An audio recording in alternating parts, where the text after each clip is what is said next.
Sir இந்த 2025 செவ்வாய் மாற்றம் வந்து நிகழ்ந்திருக்கு. இந்த மாற்றத்தால இந்த 2025 இந்த மீதி உள்ள 5, 6 மாதங்களுக்கு என்ன ராசிகளுக்கு வந்து சிறப்பா இருக்கும் சார்?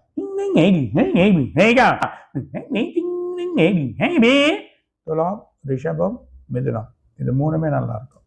எல்லாமே இப்போ கடகத்துக்கு கொஞ்சம் டைம் நல்லா ஆயின்னு வருது, ஒன்றும் நல்லா ஆயிடும். Super sir.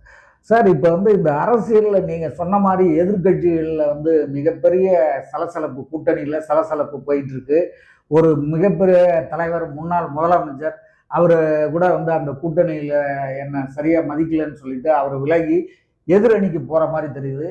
இந்த மாதிரியான சலசலப்புகள் இருக்குது. இதெல்லாம் எப்படி போகும் என்ன அப்படிங்கிறத சொல்லுங்க சார். 3 அணிகள் கூடும், அப்புறம் 5 அணியாக கூடும். அதுக்கான வழிகள் வரும், நல்லா ஆயிடும். இப்போ வந்து இந்த தமிழ்நாட்டில் இந்த கூட்டணி